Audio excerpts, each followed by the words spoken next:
revises market estimates as the economy grew the fastest in Asia, outpacing even China in the first quarter. But despite the strong figures, some economists still want the growth to be more inclusive. And one way to do that, focus on the agriculture sector. Jekki Pascual reports.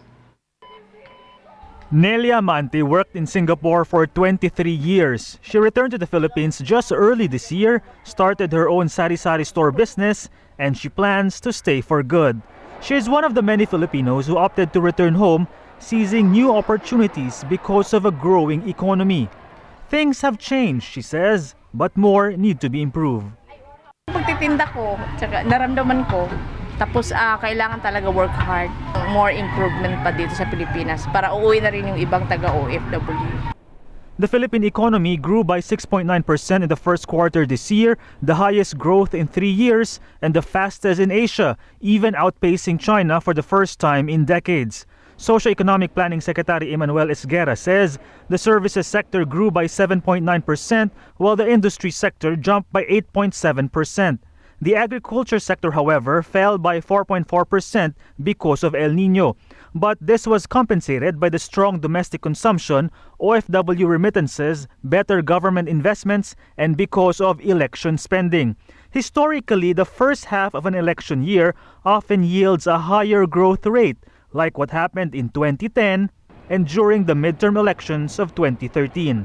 Businesses, particularly in the remittance sector, are also feeling this growth. OFWs continue to send money back. We will continue to feel that as well. The economy seems to be on track in meeting the full year target of 6.8 to 7.8%.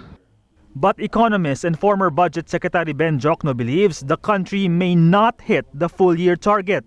Jokno, as well as analyst Mayo Lopez, add inclusive growth remains unachievable despite glowing figures. It's not inclusive because agriculture is the worst sector. If you want to make the growth more inclusive, I think you have to pay attention to that sector. Maybe the word "what went wrong" is not too strong, but maybe the thing is, did we not do right? What did we ignore? The fact is we ignored distribution growth.